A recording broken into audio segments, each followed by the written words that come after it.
ہمارے چینل میں خوش آمدید۔ تو چلیے شروع کرتے ہیں آج کی کہانی۔ اوئے مڑا کیا کرتا ہے، دیکھ کر نہیں چل سکتا کیا؟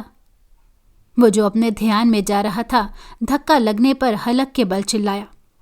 سامنے والا جاتے جاتے رکا اور پلٹ کر اس کی طرف معذرت خواہانہ انداز میں دیکھا۔ معاف کرنا پٹھان صاحب، مجھے ذرا کہیں پہنچنے کی جلدی ہے، اسی لیے جلدی میں آپ کو دیکھ نہ پایا۔ وہ شخص شرمندگی سے معذرت کرتا جا چکا تھا، جس پر وہ بھی سر جھٹکتا ہوا آگے بڑھ گیا۔ کچھ ہی دیر میں وہ اسی دکان پر پہنچ چکا تھا جہاں وہ کام کرتا تھا۔ آج بہت دیر کر دی آنے میں تم نے؟ ابھی وہ دکان میں داخل ہوا ہی تھا جب دکان کے مالک نے پوچھا۔ وہ مورے کی طبیعت خراب تھی، اسی واسطے دیر ہو گئی، اور راستے میں ایک نر کا بچہ ہم سے ٹکرا گیا، تبھی کچھ اس واسطے بھی دیر ہو گئی۔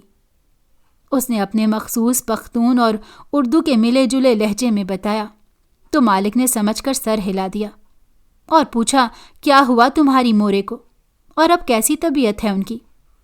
دکان کے مالک کے پوچھنے پر اس کے چہرے پر افسردگی چھا گئی اور وہ بتانے لگا کہ مالک، مورے کا اب شاید آخری وقت آن پہنچا ہے، کیونکہ اس کا طبیعت سنبھالے نہیں سنبھل رہا۔ بہت علاج و معالجہ کروایا مگر کوئی فرق ہی نہیں پڑتی۔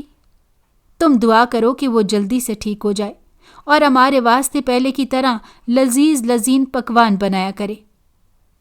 اس پٹھان لڑکے کے کہنے پر مالک نے سر ہلا دیا اور کہا کہ اللہ تمہاری مورے کو شفا عطا کرے، آمین۔ دکان کے مالک نے جب اس کی مورے کے لیے دعا کی تو وہ بے ساختہ خوش ہو گیا اور اندر جا کر کپڑے تہہ کرنے لگا جو کھلے پڑے تھے۔ کچھ ہی دیر میں خواتین آنا شروع ہو گئیں اور وہ ہر پریشانی کو پرے دھکیلتا ان کو ان کی پسند کے رنگ کے کپڑے دکھانے لگا۔ یوں ہی خواتین کو کپڑے دکھاتے کھلے ہوئے تھان دوبارہ سے لپیٹتے دوپہر ہو گئی۔ دکان کا مالک کھانا کھانے چلا گیا جبکہ وہ اپنا ٹفن کھول کر کھانے لگا، جب اچانک ایک پردے دار خاتون اندر آئی اور ادھر ادھر دیکھنے لگی۔ وہ چونکہ کاؤنٹر کے پیچھے بیٹھا تھا تبھی وہ اسے دیکھ نہیں پائی اور خود ہی کپڑے دیکھنے لگی۔ کیا چاہیے تم کو؟ وہ اسے دیکھ کر اپنی جگہ سے کھڑا ہوتا ہوا اس کے قریب آ کر پوچھنے لگا تو اس نے یوں اچانک بولنے پر وہ اس طرح اچھلی اور اس کی طرف پلٹی جو اس کو ہی دیکھ رہا تھا، مگر اب جو دیکھا تو دیکھتا رہ گیا۔ وہ مکمل نقاب میں ملبوس تھی، چہرے پر نقاب، جسم پر برقع، ہاتھوں پر دستانے، پیروں میں جرابیں، غرض اس کے جسم کا کوئی بھی حصہ نظر نہیں آ رہا تھا اور وہ مکمل ڈھکی چھپی ہوئی تھی، لیکن اس کی آنکھیں تھیں جو اسے نظر آ رہی تھی، نیلے رنگ کی آنکھیں جو بڑی بڑی اور بے حد گہری تھی، بالکل نیلے سمندر کے جیسی۔ وہ اس سے اس کی آمد کا مقصد پوچھنا بھول کر اسے یک ٹک دیکھتا چلا گیا۔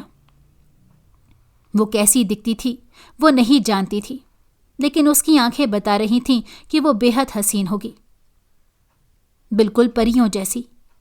وہ یک ٹک بنا پلکے جھپکائے اسے دیکھتا جا رہا تھا جیسے اسے ہپناٹائز کر دیا گیا ہو۔ مجھے برقع چاہیے، ملے گا کیا؟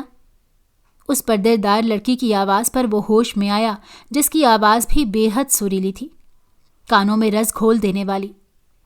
ہاں ملے گا، کون سا چاہیے؟ اس نے خود کو سنبھال کر اب کی بار سنجیدگی سے پوچھا۔ برقعے والی قطار میں تیسرے ڈبے میں جو کالے رنگ کا برقع، بالکل سادہ سا برقع ہے، وہ چاہیے، اس لڑکی نے تفصیل سے بتایا۔ ٹھیک ہے۔ وہ اس کی بات سن کر سر ہلا کر پلٹا مگر تبھی وہ چونکا۔ اس لڑکی کو کیسے پتا کہ اس دکان میں برقعے والی قطار کے تیسرے ڈبے میں کالے رنگ کا برقع ہے؟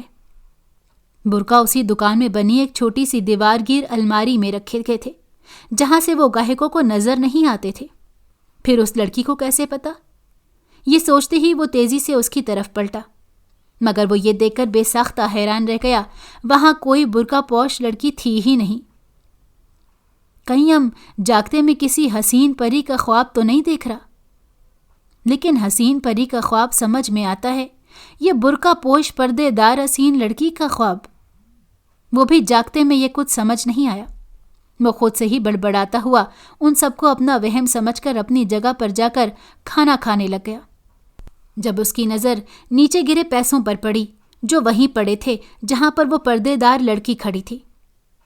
شاید یہ پیسہ مالک سے گر گیا، بڑبڑا کر کہتا وہ وہاں سے پیسے اٹھا کر کاؤنٹر کے ڈبے میں رکھتا، تیزی سے کھانا کھانے میں مشغول ہو گیا، اور جو کچھ پہلے ہوا اسے وہم یا جاگتی آنکھوں کا خواب سمجھ کر بھول گیا۔ کچھ دیر بعد مالک بھی آ گیا تھا، گاہک پھر سے آنے لگے۔ تبھی ایک لڑکی نے برقع مانگا تو اس نے سوچا وہی برقعے دے دیتا ہے جو خواب میں اسے اس پردے دار لڑکی نے مانگا تھا، لیکن یہ دیکھ کر وہ دنگ رہ گیا کہ وہاں وہ برقع تھا ہی نہیں، اور ان دنوں میں وہ برقع فروخت بھی نہیں ہوا تھا۔ اسے اچانک یاد آیا نیچے گرے جو پیسے اس نے اٹھائے تھے وہ اتنے ہی تھے جتنی اس برقعے کی قیمت تھی، یعنی وہ لڑکی اس کے خواب میں نہیں بلکہ حقیقت میں اس دکان میں آئی تھی، جو ان پیسوں کے بدلے وہ برقع لے گئی تھی جو اس نے تو نکال کر نہیں دیا تھا۔ اس کا مطلب کہ وہ کوئی جادوگرنی تھی یا پھر کوئی غیر انسانی مخلوق۔ یہی سب سوچتا الجھتا مگر کچھ گھبراتا ہوا وہ کام نپٹاتا رہا۔ اسے یقین ہو گیا تھا کہ وہ کوئی غیر انسانی مخلوق تھی جو جادو کے ذریعے وہاں سے برقع لے گئی، لیکن وہ جس بھی مخلوق سے تعلق رکھتی تھی ایک اچھی لڑکی جو پیسے پورے دے کر گئی تھی۔ وہ اس لڑکی کو ذہن سے جھٹکنا چاہتا تھا مگر جھٹک نہیں پایا تھا کہ اس کی حسین نیلی آنکھیں اس کے ذہن میں پیوست ہو کر رہ گئی تھیں۔ اپنا کام نپٹا کر وہ گھر چلا گیا تھا جہاں اس کی بیمار مورے اس کی منتظر تھی۔ اس نے اپنی بہن کو سبزی وغیرہ لا کر دی، اور جب اس کی بہن نے کھانا بنایا تو اس نے اپنے ہاتھوں سے مورے کو کھانا کھلا کر دوائی کھلائی، اور وہ سو گئی تو وہ خود بھی اس نیلی آنکھوں والی پردے دار لڑکی کو سوچتا ہوا گہری نیند میں اتر گیا۔ اس نیلی آنکھوں والی پردے دار لڑکی کے واقعے کو 3 دن گزر چکے تھے، اور ان 3 دنوں میں کوئی ایسا لمحہ نہیں تھا جب اس نے اس لڑکی کو نہ سوچا ہو یا یاد نہ کیا ہو۔ اپنی 1000 کوششوں کے باوجود وہ اس لڑکی کو اپنے ذہن سے جھٹک نہیں سکا تھا جو اس کے ذہن سے ہوتی ہوئی اس کے دل میں بس رہی تھی، جسے اس نے دیکھا تک نہیں تھا کہ وہ کیسی تھی، اور یہ جانتے ہوئے بھی کہ وہ لڑکی کوئی جادوگرنی تھی یا ہو سکتا ہے کوئی غیر انسانی مخلوق ہو۔ 3 دن اس نے اس پردے دار لڑکی کو بے تحاشا سوچا تھا، اور اس بات کا قائل ہو گیا تھا کہ وہ اس لڑکی سے پیار کرنے لگا تھا۔ 3 دن مزید گزر چکے تھے۔ اس کی ماں کی طبیعت اچانک بگڑ گئی تھی جسے وہ سرکاری اسپتال لے گیا تھا کہ اس کے پاس پرائیویٹ اسپتال کے اخراجات ادا کرنے کی سکت نہیں تھی، نہ ہی اس کی کمائی اتنی زیادہ تھی۔ اس کی ماں کو فالج تھا جو پہلے صرف بازو تک تھا، مگر اب اس کا دایاں حصہ بھی فالج زدہ ہو گیا تھا، اور اب وہ شدید بیمار رہنے لگی۔ ماں کے پاس بہن کو چھوڑ کر وہ گھر جا کر کپڑے بدلنے والا تھا جب کچھ سوچ کر قبرستان کی طرف چل دیا تاکہ باپ کی قبر پر فاتحہ خوانی کرتا ہوا جائے، جسے وفات پائے ہوئے 5 سال گزر گئے تھے۔ وہ اپنے باپ کی قبر پر دعائیہ انداز میں ہاتھ اٹھائے فاتحہ خوانی کر رہا تھا جب اسے تلاوت قرآن کی آواز سنائی دی، جس پر وہ حیران ہوا۔ یہ چھوٹا سا قبرستان تھا اور یہاں قبروں اور اپنے علاوہ اسے کوئی نظر نہیں آ رہا تھا۔ تبھی وہ حیران ہوا کہ یہ آواز کہاں سے آ رہی ہے، کیونکہ یہ آواز نسوانی تھی، اور اس ویرانے میں کسی لڑکی کا ہونا اس کے لیے باعث حیرت تھا۔ وہ فاتحہ مکمل کر کے اپنے باپ کی مغفرت کی دعا کر کے وہاں سے ہٹا اور آواز کا تعقب کرنے لگا جو مدھم تھی، یعنی کافی دور تھی۔ آواز کا پیچھا کرتا کرتا وہ جنگل کی طرف نکل آیا۔ اب آواز قدرے واضح ہو گئی تھی۔ کافی دیر اور چلنے کے بعد وہ آواز بالکل قریب سے اور صاف طور پر سنائی دے رہی تھی۔ اس نے چند قدم اور لیے تو یہ دیکھ کر حیران رہ گیا کہ ایک خوبصورت سا خطہ تھا جو بالکل پارک کی طرح ہرا بھرا تھا۔ بڑے سے دائرے کی صورت میں گلاب کے خوبصورت جنگلی پھول کھلے ہوئے تھے، جن کے درمیان کا سارا حصہ ہرا بھرا تھا، جس میں ایک پردے دار برقعے میں ملبوس لڑکی بیٹھی ہوئی جو اپنے آگے قرآن پاک رکھے اسے پڑھ رہی تھی۔ حیرت کی بات یہ تھی کہ صرف وہی حصہ ہرا بھرا تھا، جبکہ باقی سارا جنگل بے حد ویران اور سوکھی پھیکی جھاڑیوں اور درختوں سے بھرا ہوا تھا۔ اس لڑکی کی اس کی طرف پشت تھی، تبھی وہ اس لڑکی کو دیکھ نہیں سکا، لیکن اس کی آواز بے حد خوبصورت تھی جو اس کے دل پر اثر کرتی اسے بے حد سرور بخش رہی تھی۔ اس نے اپنے قدم آگے بڑھائے اور اس کی جانب بڑھنے لگا۔ اچانک اس لڑکی نے تلاوت کرنا بند کر دی اور بالکل خاموش ہو گئی، جس پر وہ چونکا کہ وہ چپ کیوں ہوئی، کیونکہ اسے اس لڑکی کی تلاوت سننا اچھا لگ رہا تھا۔ ابھی وہ اس ہرے بھرے حصے کے قریب ہی پہنچا تھا جب وہ لڑکی تیزی سے اپنی جگہ سے اٹھ کھڑی ہوئی اور اس کی طرف پلٹی، مگر یہ دیکھ کر اس کو حیرت کا جھٹکا لگا کہ یہ کوئی اور نہیں بلکہ وہی لڑکی تھی جو اس دن اس کی دکان پر آئی تھی اور جادو سے وہ برقع لے گئی تھی، وہی نیلی آنکھوں والی لڑکی جس کو وہ اتنے دنوں سے سوچتا سوچتا اس کی محبت میں گرفتار ہو گیا تھا۔ تم وہی ہو نا جو اس دن دکان پر آئی تھی؟ اس نے بے حد جوش سے پوچھا، کیونکہ وہ اسے اپنے سامنے دیکھ کر بے حد خوش تھا۔ تم مجھے دیکھ سکتے ہو؟ اس لڑکی نے حیرت سے پوچھا تو وہ تیزی سے سر اس بات میں ہلا گیا اور پھر اس سے پوچھا کہ کیا تم وہی ہو؟ پردے میں بس اس کی نیلی آنکھیں نظر آ رہی تھیں۔ تبھی وہ اسے تصدیق کرنا چاہ رہا تھا۔ ہاں، میں وہی ہوں، اب جاؤ، اس لڑکی نے اپنی سریلی آواز میں کہا تو وہ نفی میں سر ہلا گیا۔ نہیں، ایسے کیسے چلا جاؤں؟ پہلے تم بتاؤ، تم جادوگرنی ہو یا چڑیل؟ اس نے تجسس سے پوچھا۔ تمہیں یہ کیوں جاننا ہے لڑکے؟ اس لڑکی نے سخت لہجے میں پوچھا۔ گلفام نام ہے ہمارا، تم مجھے گلفام کہو گی تو مجھے اچھا لگے گا، گلفام نے کہا تو اس لڑکی نے اپنا سر جھٹکا۔ مجھے اس سے کوئی غرض نہیں اور مجھ سے دور رہو، یہی تمہارے لیے اچھا ہوگا، اس لڑکی نے تنبیہ دینے والے انداز میں کہا تو وہ نفی میں سر ہلا گیا اور بولا کہ یہ نہیں کر سکتا میں، مگر چلو یہی بتا دو کہ تم ہو کون؟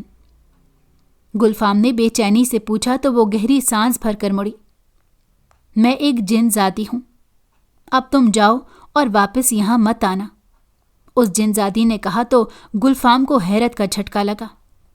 وہ ایک جن زادی کی محبت میں گرفتار ہو گیا تھا، یہ سوچ کر ہی وہ گھبرایا۔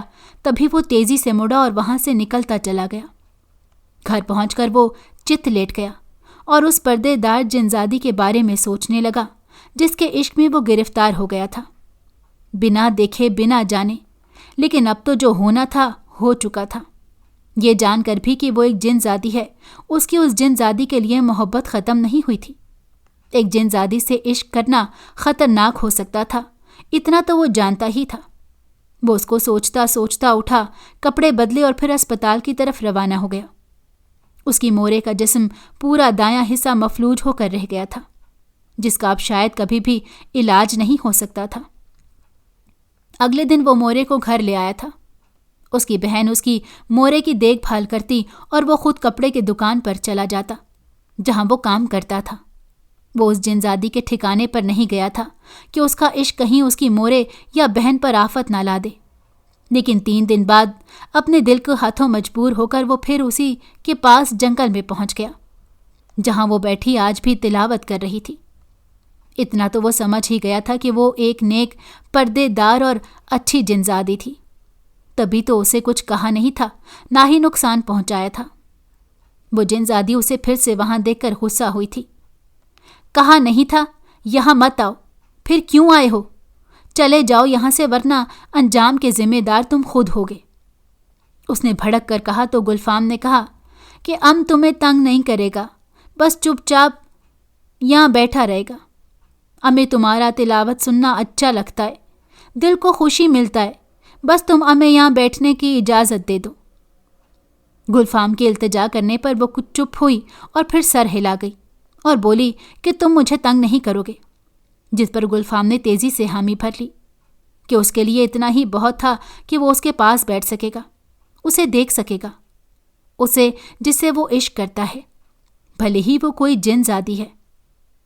وہ واپس قرآن پاک کی تلاوت کرنے میں مشغول ہو گئی، جبکہ گلفام خاموشی سے اسے دیکھتا اور سنتا رہا۔ اور پھر گلفام کا یہ روز کا معمول بن گیا۔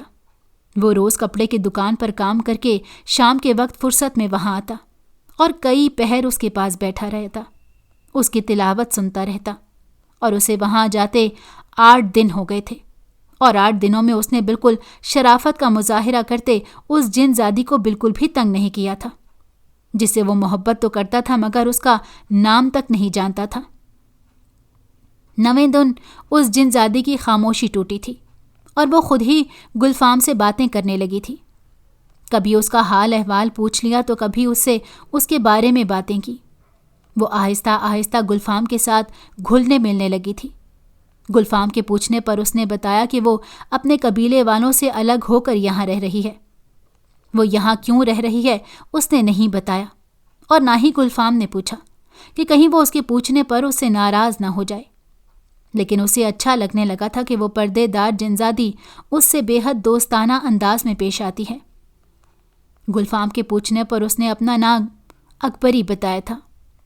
گلفام اب بے حد خوش رہنے لگا تھا، جس پر اس کی ماں بہن کے ساتھ ساتھ دکان کا مالک بھی بے حد حیران ہوتا تھا کہ وہ تو اپنی ماں کی وجہ سے بے حد پریشان رہا کرتا تھا، پھر ایسا کیا ہو گیا کہ اب اس کے لبوں سے مسکراہٹ جدا نہیں ہوتی اور وہ بے حد مطمئن نظر آتا ہے۔ جبکہ دوسری جانب گلفام جو پہلے بے حد پریشان رہتا تھا، اب اس کی زندگی میں کچھ سکون آیا تھا، وہ سکون جو پچھلے کچھ عرصے سے بالکل ناپید ہو گیا تھا۔ گلفام ایک غریب گھرانے سے تعلق رکھتا تھا۔ اس کا باپ ایک بڑھئی تھا جو لکڑی کی چھوٹی چھوٹی چیزیں بنا کر بیچتا تھا۔ گلفام نے ہوش سنبھالا تو حالات نے جلد ہی اسے اس بات کا احساس دلا دیا کہ اسے بے حد محتاط ہو کر پیسے سے پیسہ جوڑ کر جینا ہے، کیونکہ وہ غریب ہیں جو دوسرے امیر لوگوں کی طرح فضول خرچی جیسی عیاشیاں برداشت کرنے کے متحمل نہیں ہو سکتے۔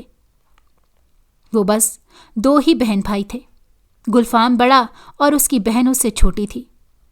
پڑھائی لکھائی سے گلفام کو کوئی شغف نہیں تھا، اور وہ پٹھان تھا تو اس کو بس لڑائی دھلائی سے ہی شغف تھا، اور یہ کام وہ بہت شوق سے کیا کرتا تھا۔ آئے دن وہ لڑ جھگڑ کر گھر آتا اور پھر باپ سے مار کھاتا۔ سارا دن وہ آوارہ گردی ہی کرتا رہتا کہ اسکول تو وہ جاتا نہیں تھا، جبکہ اس کی بہن کو پڑھنے کا شوق تھا تو وہ سرکاری اسکول جاتی تھی۔ اس کے باپ نے اسے بہلا پھسلا کر اپنے ساتھ کام پر لگا لیا، مگر وہاں سے اتنی زیادہ کمائی نہیں ہو پاتی تھی جس پر گلفام جھنجھلا کر رہ جاتا۔ جیسے تیسے کر کے ان کی زندگی کی گاڑی آگے بڑھ ہی رہی تھی، مگر گلفام 15 سال کا تھا جب اس کے باپ کا انتقال ہو گیا، اور یوں گھر کی ساری ذمہ داری 15 سالہ گلفام پر آن پڑی کہ اب وہی اس گھر کا اکلوتا مرد تھا۔ وقت کڑا ہو تو اپنے بھی ساتھ چھوڑ جاتے ہیں، ایسا ہی کچھ گلفام لوگوں کے ساتھ بھی ہوا تھا۔ گلفام کے باپ کی طرف سے اور ماں کی طرف کے سبھی رشتہ داروں نے ان کا ساتھ چھوڑ کر ان سے منہ موڑ لیا تھا کہ کہیں انہیں ہی ان کی کفالت نہ کرنی پڑ جائے۔ اس کا باپ کوئی لینڈ لارڈ تو تھا نہیں جو ان کے لیے زمینیں جائیدادیں چھوڑ کر گیا ہو، تبھی گلفام نے خود ہی کمانا شروع کر دیا۔ پڑھا لکھا وہ تھا نہیں کہ کسی اچھی جگہ پر نوکری کر لیتا، تبھی اس نے مزدوری شروع کر دی۔ مزدوری کرنے کے بعد اتنے پیسے مل جاتے کہ وہ لوگ 2 وقت کی روٹی کھا کر گھر کی تھوڑی بہت ضرورتیں پوری کر سکتے۔ اس کی بہن چونکہ سرکاری اسکول میں پڑھتی تھی تو اس پر اتنے پیسے خرچ نہیں ہوتے تھے، تبھی وہ پڑھتی رہی اور وہ خود مزدوری کر کے اپنی بہن اور ماں کا پیٹ پالتا رہا۔ اسی دوران مہنگائی بڑھنے لگی تو اس نے مزدوری کرنی چھوڑ کر کہیں اور کام ڈھونڈنا شروع کر دیا تاکہ مہنگائی کا مقابلہ کیا جا سکے۔ کچھ دن بعد اسے ایک کپڑے کی دکان پر کام مل گیا تھا، اور تب سے آج تک وہ اسی دکان پر کام کرتا تھا جہاں اسے مناسب تنخواہ مل جاتی تھی۔ وہ 20 سال کا ہو چکا تھا اور اس کی بہن 18 سال کی، جس نے میٹرک کے بعد FA کر لیا تھا۔ مزید پڑھائی کی اجازت ان کی غربت نہیں دیتی تھی، جس کے بعد اس نے پڑھائی کو خیر آباد کہہ کر گھرداری کرنی شروع کر دی، اور ان کی موریں بھی بیمار رہنے لگی تھی، جسے اچانک ہی بازو پر فالج کا حملہ ہوا تھا، جس کے بعد اس کا بازو کام کرنا بند کر گیا۔ مگر یہ سلسلہ رکا نہیں، بلکہ آہستہ آہستہ ان کی مورے کا دایاں پورا حصہ ہی مفلوج ہو گیا تھا۔ انہوں نے علاج کروانے کی کوشش کی تھی، لیکن ان کی مورے کو آرام نہیں آیا تھا، جس پر وہ کافی فکر مند رہتے تھے، اور اب وہ ایک پردے دار جنزادی کے عشق میں گرفتار ہو گیا تھا، جس کا انجام کیا ہونا تھا یہ تو وہ خود ہی نہیں جانتا تھا۔ اسے اس جنزادی اکبری سے ملتے 1 مہینہ ہو گیا تھا، مگر اس نے اس کے بارے میں کسی کو بھی نہیں بتایا تھا نہ ہی اپنی ماں کو نہ ہی اپنی بہن کو، کہ وہ اس بارے میں کسی کو بتانا نہیں چاہتا تھا۔ لیکن تبھی اچانک اس کی ماں کا انتقال ہو گیا۔ وہ بے حد غم میں تھا۔ پہلے باپ اور اب ماں کا بھی سایہ اس کے سر پر سے اٹھ چکا تھا۔ وہ دکان پر بھی نہیں گیا تھا، نہ ہی جنزادی اکبری سے ملنے جا سکا تھا، کہ اس وقت وہ بے حد دکھی تھا اور زیادہ وقت اپنی مورے کے کمرے میں ہی رہتا تھا۔ آج بھی وہ رات کے وقت مورے کے کمرے میں لیٹا مورے کو یاد کرتا ہوا گہری نیند میں اتر گیا تھا۔ رات کا نہ جانے کون سا پہر تھا جب اسے کمرے میں عجیب سی گھٹن کا احساس ہوا۔ اس نے بے چین ہو کر آنکھیں کھولیں تو اسے کھڑکی کے پاس کوئی سایہ سا نظر آیا۔ کمرے میں نیم اجالا تھا، تبھی اسے وہ وجود سایہ سا ہی لگا تھا، کیونکہ وہ اس کو صاف طور پر نہیں دیکھ پا رہا تھا۔ یکایک اس کے ذہن میں جھماکا ہوا اور وہ خوشی سے اس سائے کی طرف بڑھا۔ اسے یہی لگا تھا کہ وہ اس کی ماں کی روح ہے جو اسے دکھی دیکھ کر اس سے ملنے آئی ہے۔ مورے، تم آ گیا؟ مورے، تم کیوں مجھے ادھر چھوڑ کر چلا گیا تھا؟ وہ نم لہجے میں کہتا تیزی سے اس سائے کے گلے لگنا ہی چاہتا تھا، جب اس سائے نے اچانک ہاتھ اس کے سامنے کیا، مگر اس کے ہاتھ نے گلفام کو چھوا نہیں۔ اس ہاتھ کا سامنے ہونا ہی تھا کہ ایک بجلی سی اس ہاتھ سے نکلی اور گلفام کے سینے سے جا ٹکرائی۔ گلفام حلق کے بل چیخا اور اچھل کر پیچھے زمین پر جا گرا۔ وہ مسلسل چیختا ہوا مورے مورے کی گردان کر رہا تھا، کیونکہ اس کے پورے جسم میں درد ہو رہا تھا، اسے جیسے کرنٹ لگ گیا ہو۔ وہ ابھی تڑپتا ہوا چیخ ہی رہا تھا جب اچانک وہ سایہ اس کے سامنے آیا، جسے دیکھ کر وہ دنگ رہ گیا، کیونکہ وہ کوئی اور نہیں برقعے میں ملبوس پردے دار جنزادی اکبری تھی۔ تبھی دروازے پر دستک ہوئی۔ دوسری طرف گلفام کی بہن تھی۔ گلفام شدید تکلیف میں تھا، لیکن پھر خود پر قابو پاتا ہوا اٹھا اور نالمل ہو کر دروازہ کھولا۔ اس کی بہن اس سے اس کے چیخنے کی وجہ پوچھ رہی تھی، جس پر اس نے بہانہ بنا دیا کہ اس نے برا خواب دیکھا تھا۔ تبھی وہ چیخا۔ اپنی بہن کو مطمئن کر کے اور سمجھا بجھا کر اس نے واپس بھیجا اور پھر خود اس کی طرف پلٹا، جو اسے اپنی نیلی آنکھوں سے کھا جانے والے انداز میں گھور رہی تھی۔ تم نے مجھے مارا؟ گلفام کے لہجے میں بے یقینی تھی۔ تم اتنے دن سے مجھ سے ملنے کیوں نہیں آئے؟ اس کی بات نظر انداز کر کے جنزادی اکبری نے سوال کیا تو وہ چونکا، مگر پھر بولا کہ میری ماں مر گئی تھی، اور ویسے بھی کیا فرق پڑتا ہے، میں تمہارا بس دوست ہوں اور ایک دن تم مجھے بھول جاؤ گی۔ مگر اگلے ہی پل وہ حیران رہ گیا جب اس جنزادی اکبری نے اس سے کہا کہ وہ اس کا صرف دوست نہیں بلکہ وہ اس کی عادت بن گیا ہے، اور وہ بھی نہ چاہتے ہوئے بھی اس کے عشق میں گرفتار ہو گئی ہے۔ اس کی بات سن کر جہاں گلفام بے حد دنگ رہ گیا، وہیں خوش بھی ہو گیا کہ بالآخر اس کی محبت رنگ لے ہی آئی، اور وہ پردے دار نیک جنزادی بھی اس سے عشق کرنے لگی ہے۔ وہ کافی دیر وہاں ایک ساتھ بیٹھے باتیں کرتے رہے۔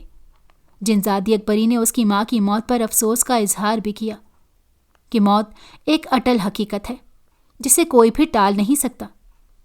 کچھ دیر بعد جنزادی اکبری اٹھی تو وہ اسے دروازے کے ذریعے باہر تک چھوڑنے آیا، مگر وہ صحن میں آتے ہی اسے الوداع کہہ کر اچانک غائب ہو گئی۔ گلفام بہت خوش تھا کہ جس سے اسے عشق ہے وہ بھی اس کے عشق میں گرفتار ہو چکی ہے۔ اسے اس بات سے کوئی لینا دینا نہیں تھا، نہ ہی کوئی فرق پڑتا تھا کہ وہ دونوں الگ الگ مخلوقات سے تعلق رکھتے ہیں۔ اسے بس یہی سرشاری تھی کہ وہ بھی اس سے محبت کرتی تھی۔ اس محبت اور عشق کا انجام کیا ہونے والا تھا یہ بھی ان دونوں نے نہیں سوچا تھا۔ اپنی ماں کے مرنے کا غم وہ بھولا تو نہیں تھا، لیکن اس کا غم کم ضرور ہو گیا تھا۔ اب وہ جان فشانی سے کام کرنے لگا تھا تاکہ اپنی بہن کو اچھے سے بیاہ کر رخصت کر سکے۔ وہ اب بہن کی شادی کر دینا چاہتا تھا جو اب 18 سال کی ہو چکی تھی، اور ان پٹھانوں میں رواج تھا کہ جیسے ہی لڑکا یا لڑکی بالغ یا 18 سال کے ہوتے ہیں ان کی شادی کر دی جاتی۔ وہ خود 20 سال کا ہو چکا تھا، لیکن پہلے وہ اپنی بہن کے فرض سے سبکدوش ہونا چاہتا تھا۔ اس کے بعد بھی اس نے شادی کرنے کا نہیں سوچا تھا، کیونکہ وہ تو جنزادی اکبری سے محبت کرتا تھا، پھر کسی اور سے شادی کیسے کر سکتا تھا؟ وہ مخصوص وقت یعنی شام کے وقت دکان سے واپسی پر پردے دار جنزادی اکبری سے ملنے ضرور جاتا تھا،